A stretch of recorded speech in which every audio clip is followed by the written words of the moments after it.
Good afternoon, ladies and gentlemen, and welcome to another episode of The World Today, where we bring you the latest updates from around the world. I'm Ahram Online. I'm joined this afternoon by Mr. Abdellatif, Wahba, a journalist. Good afternoon to you, sir. Let's start off with our first news item from Ahram Online that reads, Egypt's FM criticizes a major airline's decision to avoid Sinai path.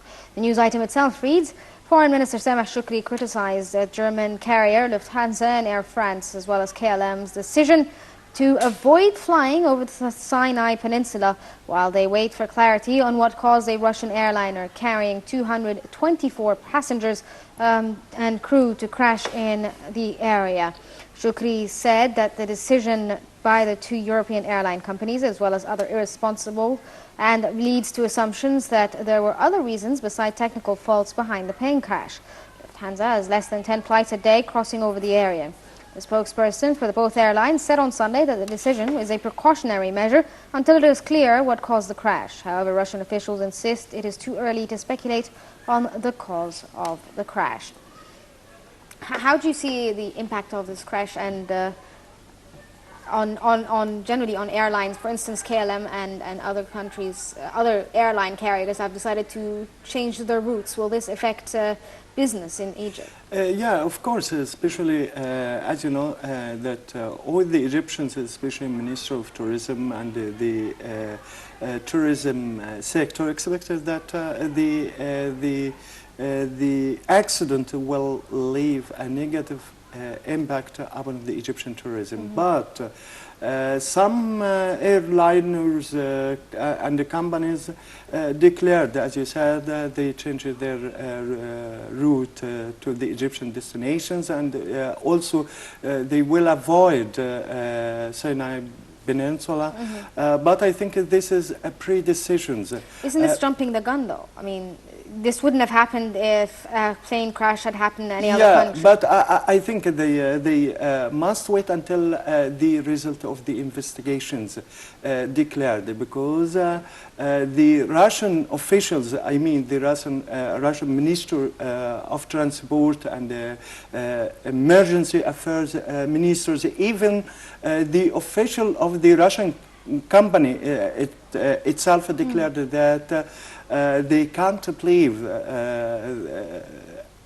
as the video penetrated upon the social net and so on, that ISIS targeted the plane. They denied all the news about that, especially all the experts also and of the International Aviation Organization declared that the plane was about on more than 33,000 feet. It is hard to target it. Yes. Let's move on to the next item from RT that reads, 3 UN hostages freed in South Sudan, according to the UN. The news item itself reads, the UN said that 13 United Nations workers in South Sudan kidnapped by rebels have been safely freed a week after their abduction. Around 100 rebel fighters who have been battling the government for almost 2 years seized 31 members of the UN peacekeeping mission in South Sudan last week. UNMISS said that 18 Bangladeshi peacekeepers were freed soon after they were held. The 13 remaining UN workers, all South Sudanese nationals, were released by the rebels on Sunday. The UN had last week said only 12 were still being held. However, it said 13 were released on Sunday. All were on a river barrage carrying fuel for the UN mission. While the barrage was also released, the UN said that the rebels had stolen 55,000 liters of fuels it was carrying, as well as communication equipment, an inflatable boat, and 7 weapons. What do you think is the consequence of kidnapping UN peacekeepers? Yeah, of course, as you know that in South Sudan there is some kind of deteriorations of the political situations, and also political disputes between the president and some political sectors and so on. And I think in sometimes the rebel in South Sudan took the humanitarian workers and so on, the United Nations organizations workers and so on. They use them as to practice some pressures on the regime or on the official regime of South Sudan. I think that they must come to reconciliations, especially as you know that South Sudan got its independence since many years. And also the United Nations played a political role to close between the 2 points of views of the Mashari and also the president of South Sudan. But wasn't the whole point of the referendum for South Sudan to split from Sudan was to end the civil war happening between the different factions in Sudan and South Sudan? Yeah. Why is there still a problem because as you know that in South Sudan there were many political movements, and everyone wanted to be in powers, and they didn't share until now. The political movements and the regime, they didn't share the power in South Sudan. And as you know that there was also some accusations between North Sudan and also South Sudan, as the South supported some rebels in the north, and the north supported the other rebels in the south, and so on. Are there going to be negotiations to solve Yeah, of course. As you know that Egypt tried many times, and the Minister of Foreign Affairs tried to be a go-between the regime, the official regime, and also the political movements or the led by Mashari. And also the United Nations still now is still doing some efforts to make reconciliations between the two political parties in South Sudan. Okay, let's move on to the Daily Star of Lebanon that reads Israeli occupation forces kill Palestinian, toll mounted to 69. The news item itself reads Palestinian health minister said the number of Palestinians killed by Israeli occupation forces since the beginning of October has climbed to 69, while the number of injured reached 2,240. 54 Palestinians were killed in the West Bank and 14 in Gaza, Wahba Palestinian news agency reported. One man was killed in the Negev desert. Meanwhile, clashes broke out on Saturday afternoon in the flashpoint West Bank city of Al Khalil after tens of thousands of mourners took part in the funeral march of 5 Palestinians killed by Israeli occupation forces. Mourners waved Palestinian flags and chanted, "We will die, but Palestine will live on." Israeli fire directed at the marchers wounded 12, according to medical sources. Israeli authorities had refused to release the bodies of 5 of the Palestinian victims, but relented after mounting pressure from the Palestinian authorities. How do you see the violence in the Palestinian territories? There's a lot of talk that this is a third intifada. As you know that the conflict or the political conflict between the Palestinian and the Israeli cabinet escalated in the last 2 months, as you know, as Israel tries to impose a solution from one point of view. They are trying to make a classifications for the Palestinians and to divide the Holy Mosque, and is still trying to with the international community, United States and the European, to impose a solution from one side. Yes. And this is not acceptable according to the agreement signed between the Palestinian and the Israelis and so on. But I think that the Palestinian, especially Abu Mazen, is in a hard situations, especially he must adopt all the demands now of the Palestinians, even in Gaza, even in the other places or provinces of Palestine, I think now they must reach to internal agreement between all the Palestinian factions to face the Israeli aggressions against the Palestinians. Is this a way by the Israeli side to pressure the Palestinians into accepting whatever solution they come up with? Of course. As I said, there is Israel still practice some pressures, not only upon the Palestinians, but also upon the international community, like the United States, like the EU, and so on. They tried to put a step and on the Holy Mosque, then to call to divide the Holy Mosque between the Palestinian and the Israeli. They wanted to make such a step as a reality and practice some pressures upon the international community to accept the solutions of dividing the holy city and the Holy Mosque between the two parties. What about Netanyahu's recent, quotes that were saying that are justifying the Nazi rule and that the fact that the Nazis were not exterminating Jews but rather the Palestinians? Of course, as you know that I mean the Israeli Prime Minister is trying to justify and at the same time they criticize the American administrations for supporting to reach agreement between the two parties and also to take the pre-agreement signed as a new step for the solutions between the Palestinian and the Israeli. He criticized the American for supporting some procedures for the Palestinians.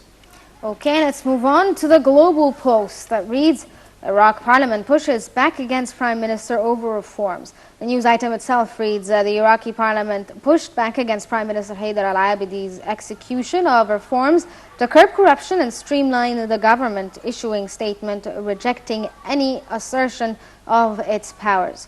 A dispute between Parliament and Abadi could further hinder reforms by the Premier, who has already struggled to effect significant or lasting changes. The endemic nature of corruption in Iraq and the fact that officials are limiting their own privileges by implementing some changes are already major obstacles to reform.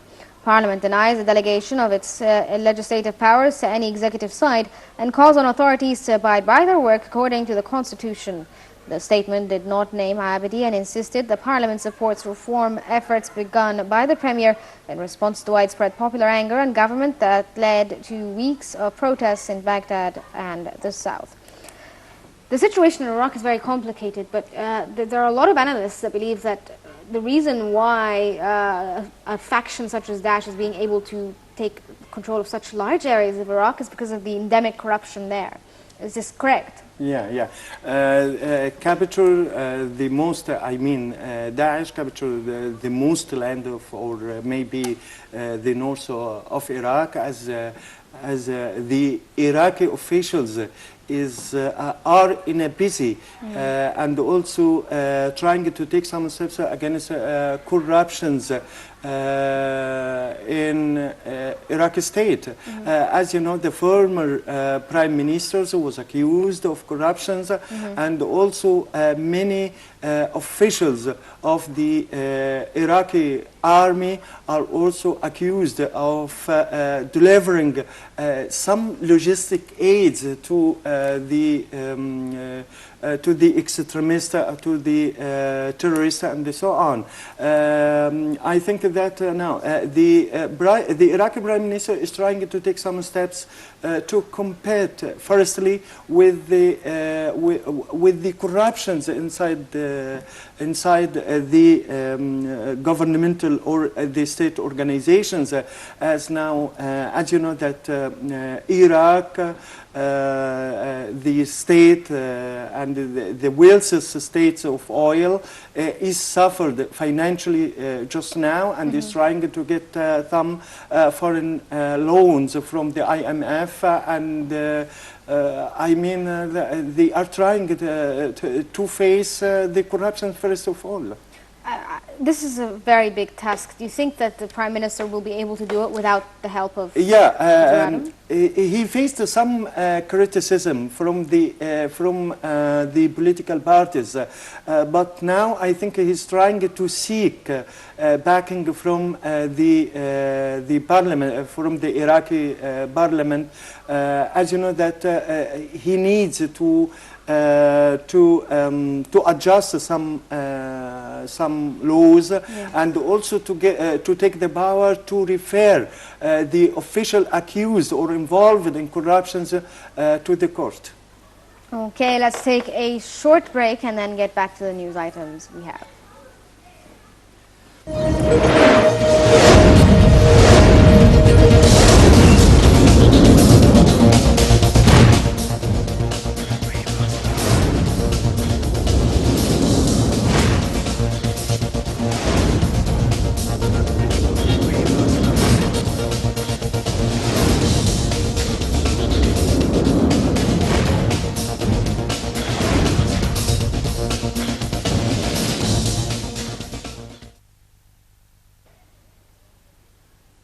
Welcome back. We take the next news item we have from the Gulf today that reads, Iran's Rouhani urges end to Saudi intrusions in the Middle East.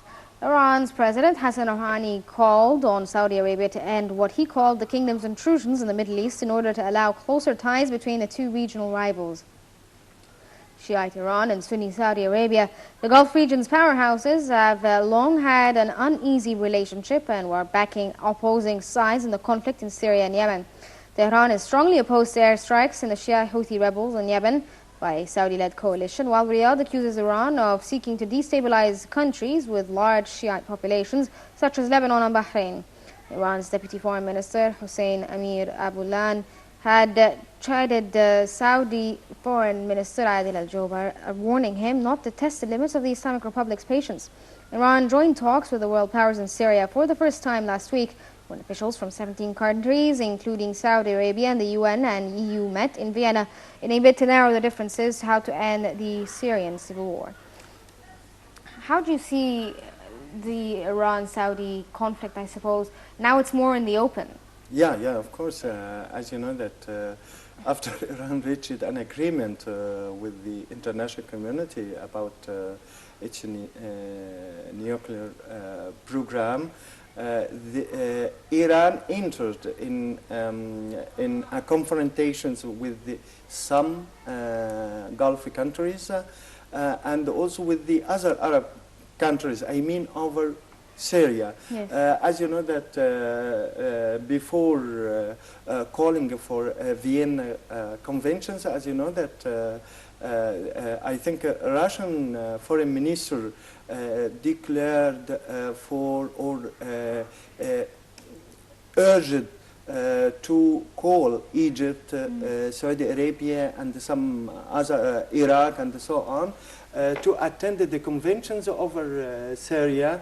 And as you know that there is a political disputes between, political confrontations between Saudi Arabia especially and also Iran, as Iran supported the regime, the Syrian regime, I mean, and also supported Hezbollah in Lebanon, and they supported also the Shia in Bahrain and in Iraq and so on. And the Saudi expressed that any political solutions for Syria mustn't contain Al-Assad. Yes. So this is the main disputes between Iran and Saudi Arabia. And as you know, when I think as the participation in the conventions is still, I mean, Iran playing a political role in backing and supporting Houthis in Yemen and some Shia group in El Bahrain and so on. So all the Gulf states suffered from the Iranian interventions in their internal affairs. Does Saudi Arabia have a fear after the nuclear deal that the traditional ally, which is the U.S., will no longer be supportive of the Saudi regime? Yeah.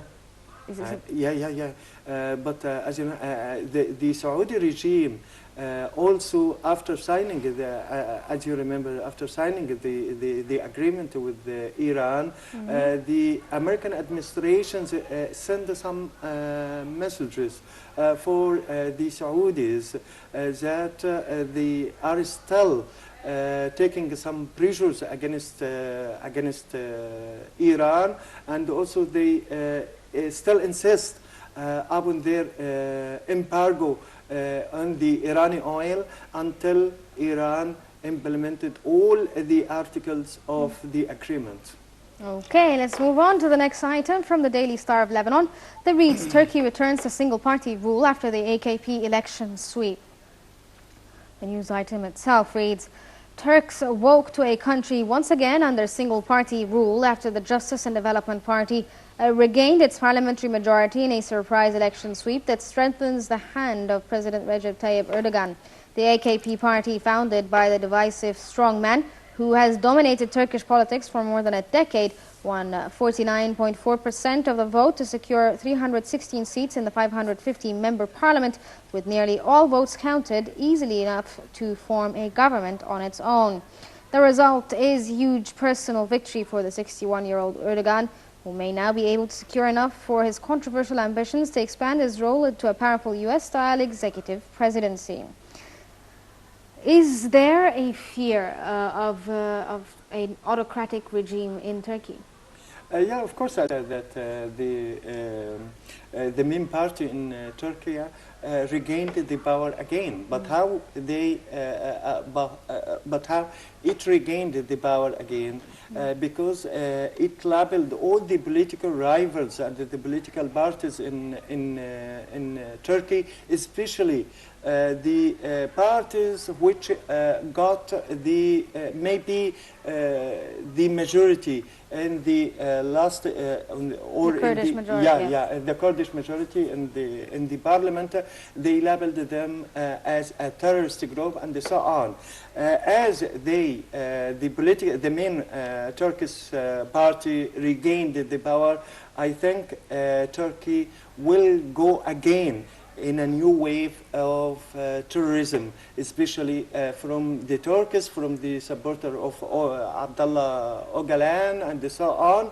I think also the Kurdish party, I mean the People Democratic Kurdish Party and so on, I think they will enter in a new confrontation, political confrontations, and also may face more terrorism or more attacks from the Kurdish and the Labour Party in Turkey. Do you think Erdogan will be able to change his executive powers to become more powerful president? He's still trying. He's still trying to change the regime, the political regime, from parliamentary to presidential, and he's trying to get all the powers in his hand. But I think he will not succeed in such a step, especially as you know that they won by maybe 50%. I think it is easy, or it's not enough to face all the Turkish political parties. There's also a lot of talk about lack of democracy and transparency as well in Turkey, especially with the recent crackdown on journalists there. Yeah, of course. A crackdown on journalists. Why isn't the international community talking about it? Because I think that, as you know, that the international community, especially the EU and also the United States, is trying now to avoid any political confrontations with Turkey, especially after the Russian military intervention in Syria. Yes. They are trying to support Turkey to make maybe some kind of balance of equilibrium between the two superpowers in the Syrian land. What about the Kurdish people themselves? There's a lot of talk of a truce being broken between them. It's going to of course. get violent. And I mean that the Turkish people, the Kurdish people, I mean, will go in their effort in combating and confronting with the political regime in Turkey. I mean, they go in their struggle to get all their rights. Well, unfortunately, sir, we ran out of time. So, Mr. Abdellatif, Wahba, journalist, thank you so much for joining us this afternoon. Thank you. This brings us to the end of this episode of The World Today, but stay tuned for more updates on Nile TV.